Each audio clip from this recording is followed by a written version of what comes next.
Welcome to CEP Insurance Talk, an interview about risks and safeties. This time I have the pleasure to welcome here an Italian living in Prague and leading the whole Generali CEO holding from here.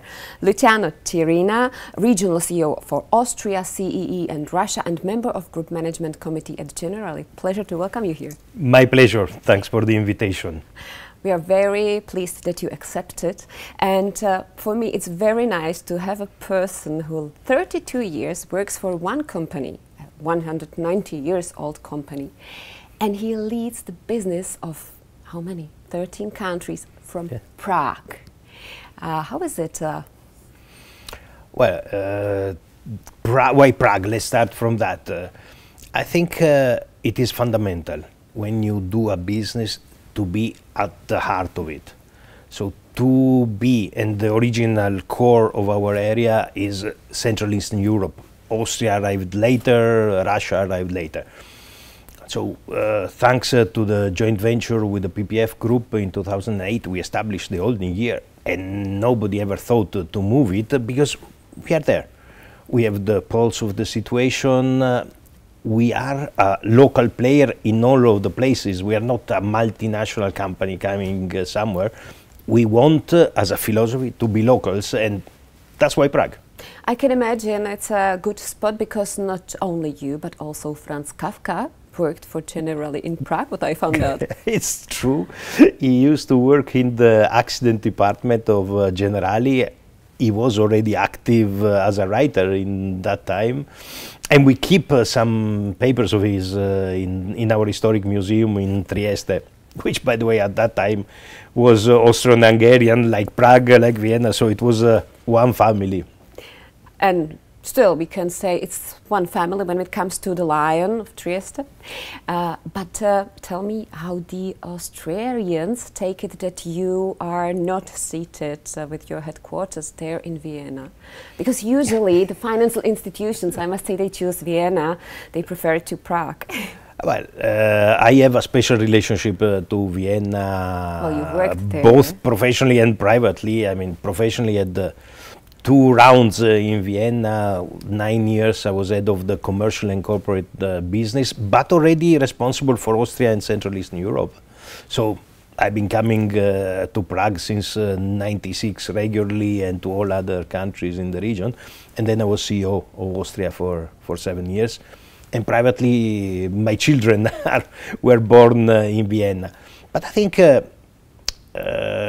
internally in the Generali group, we were always one region, because all the original Generali companies in Central Eastern Europe were born with the support of Vienna. So it's, I would say, for us is a team spirit, and having Austria back in the region was like, okay, we are united again. Compared to others, we are very happy here. If they are happy in Vienna, it's fine. I think it's as good a place to have a holding, but we enjoy, and personally I enjoy living in Prague very much. Good to hear that. But I think very important for that was the decision in 2013, the acquisition of Česká pojišťovna, that got you here. Well, yes, it was the end of the joint venture with the PPF group when we decided to buy back the minorities. And I was asked to come to Prague. I think it was an incredibly smart decision to the joint venture, and then the acquisition of the rest of the shares, because it's a great asset. We are absolutely happy of the acquisition we made at that time. Excellent company, excellent people, strong market share, strong presence in the population, and it was natural with that move to have our own people there, or strengthen our presence here. And I think also there is a huge potential of not only the Czech market but the whole region. Absolutely, absolutely. It's just you just need to look at the macroeconomic numbers, the growth that has been seen in the past years. Of course, now we have had some slowdown with the pandemic, but it will come back. We already see the signs, and the long-term trend is excellent. Potential of penetration of insurance, which needs to come sooner or later to the level of the rest of the European Union. And I mean, I've been coming long enough to this area. It's a pleasure to see the development of the streets, the architecture, how especially Prague has flourished. I mean, privately was here in '91. I mean, it was a completely different world. I mean, and it's a safe area. I mean, you go around any time of day and night, and you don't need to fear. And yeah, it's a nice place to live. It's a nice place definitely. to live also, not only to do business. But you mentioned that we are waiting for the penetration of the market to the level that the Western countries have. Why is it so that it is still not there? Because the Czechs, they are quite risk averse. Well, I think there is a direct correlation to average income, certainly. And if we look at the trend over the last years, there is a growth of the market that has followed to a certain degree the GDP growth.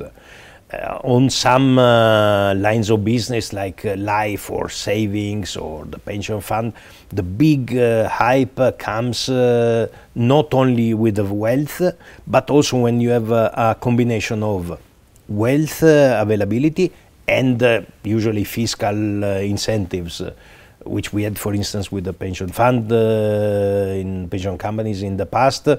And you see in countries where you have the introduction of this, then the business rockets up. And probably also with the experience and with getting older? Well, if you touch this point, you tend to become risk adverse in average. Personally, I think I've not improved so much on risk adversity. I'm still diving very much and doing things that some of my friends of my age are not doing anymore. But well, a rugby player, you know.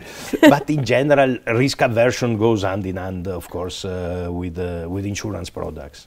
So in which fields do you see the biggest potential in the Czech Republic? And then I would like to have a look also at the whole CEE region, the comparison, because there I think the Czech Republic is closer to the West than the other countries. Much more.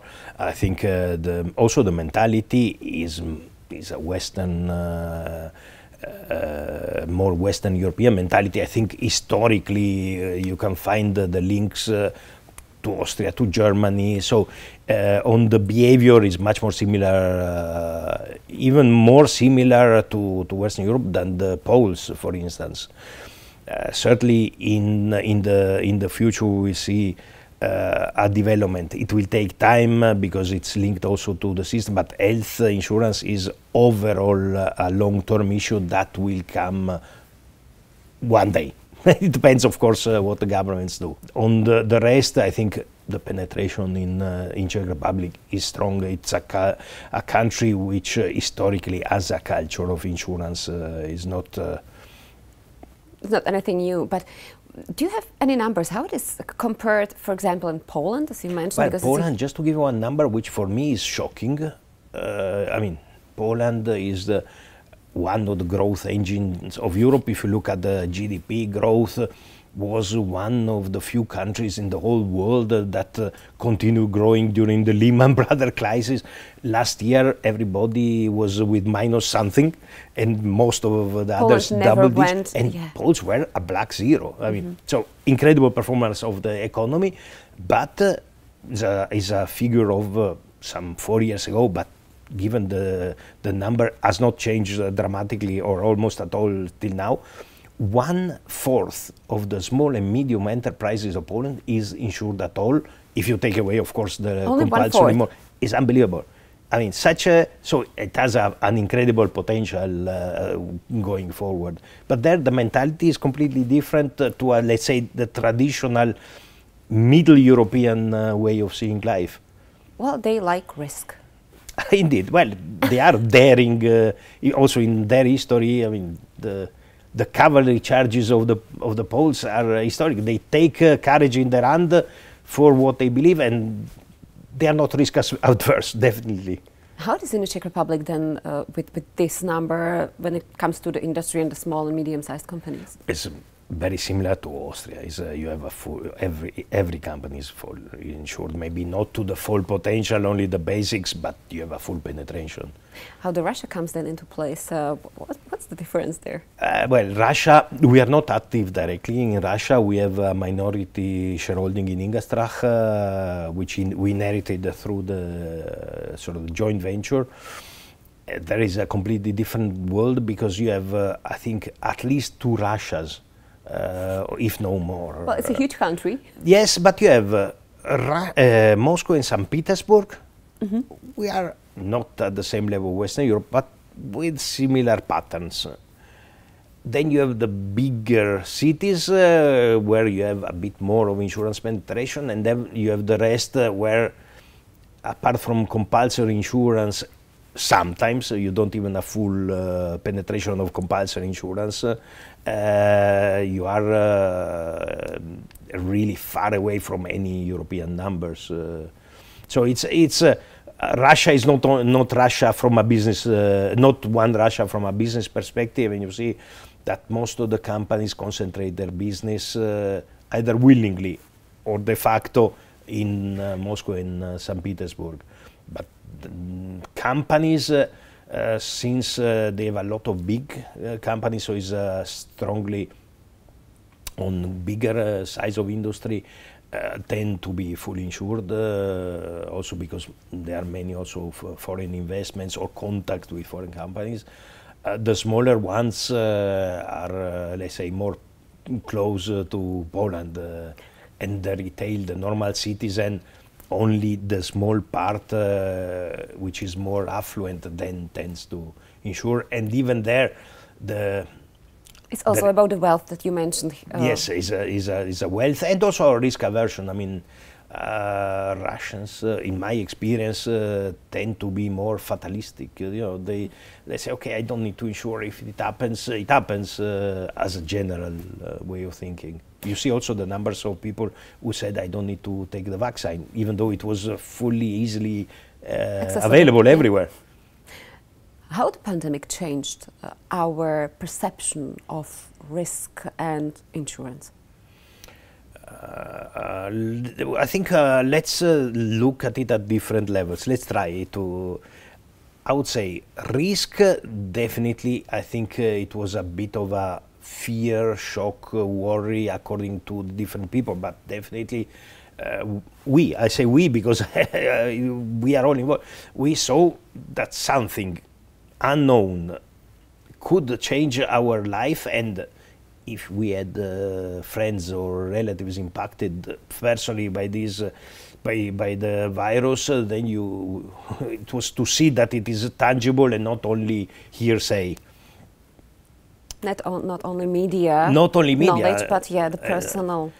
And personal experience where and that was also really varied because, to my knowledge, still now, you have some really old people that survive with no problem, and then you have young, fit colleagues we had who were impacted very severely. So that makes fear and worry even stronger. On the behavior of people, I think it's clear that going into a remote mode makes stronger the use of digital tools, of internet. As a company, I'm proud, really proud that within 2 days in all the companies, the countries we are active in our region, we are able to switch completely to remote mode and be able to service our customers through the portal, through websites. But you always very much emphasized the human touch, how you call it. I think it is even strengthened by this pandemic.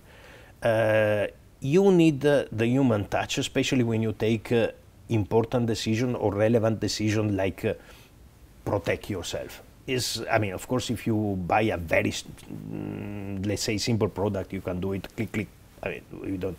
But if you take something serious because it protects your person or your property, the human touch will never, in my opinion, and it's our vision as a company, will never change. So we have this philosophy of lifetime partnership.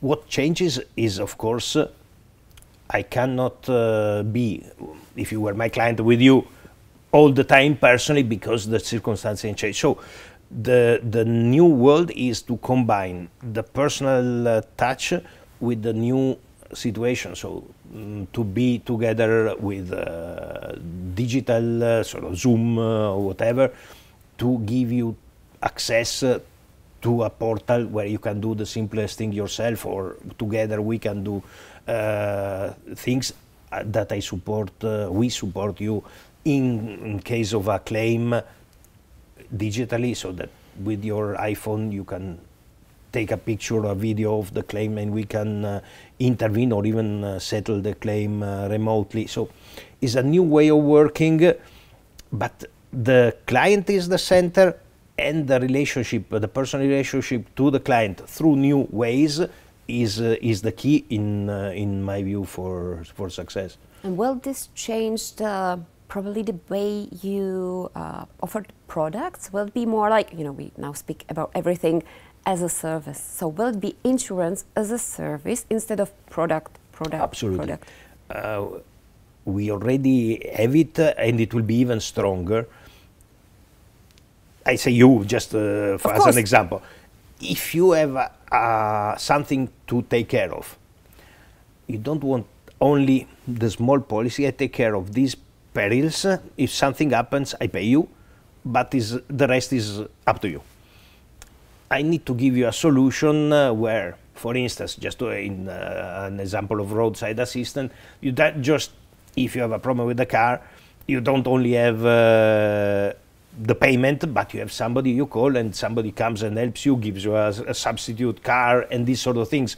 Or if you have a health issue, it's not only I pay you the days you are at home, I offer you additional advice through a second opinion by experts, or help you in the recovery phase. A solution in taking components which are not only insurance is the way forward. And let's say the creation of, now they call it very nicely ecosystem, but it's in the end the whole, let's say, universe of things you need out of one hand to come and give you a solution, rather than you getting crazy to find 5 different producers, to say. And another way of looking at it, how the pandemic will change the insurance business as such, because I can imagine now that the travel industry, the gastronomy, that will be a high risky field. It was not since now till now. It was secure place. But now, if you look from let's divide let's say the world of insurance, how we work, and the client's world. Let's start of course from the client. We will have segments that will come under pressure. It will be very different from sector to sector, from the size. So smaller will probably suffer more than bigger because of the, let's say, reserves of the spec that was in. And certain gastronomy, tourism have already suffered a lot. We are partners, so we will try to do really all we can to support our clients. We have already had postponing payments of helping in the payment of premiums, and trying to, let's say, to postpone support. And of course, it will be also a moment of advisory to the clients. I mean, in a moment of need, we will have to discuss together what do you really need and what we can cut. I remember I come from industrial and commercial risks, and there were some segments in the past that had similar things. I remember personally talking to owners of companies saying, okay, we have to survive together.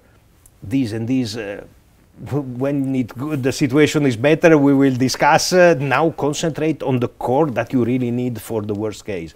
And this discussion we will advise our clients according to the different needs. And for us, the second part, well, definitely having experienced this remote working, and that is, or smart if you want to call it, it has been successful from a business perspective, ongoing, but also we have monitored constantly the feedback of our employees. We had already 4 checks with them, and we continue to get feedbacks on how the things are, how they feel, how the support. And definitely the vast, but by far vast majority of our people wants to continue a mixture. So everybody wants to come back, 100%. But I'm saying in excess of 80% says, okay, 3 days home, smart combination. And we are preparing ourselves. We are already adapting the premises, the systems to this. Also, what it means for your M&As for the future, where do you consider, because then it will be very, you know, InsurTech and all these companies now go to the place, come to the place. And so where do you look with M&As? Do you expect something Look, the market, and not only in our region, will consolidate further.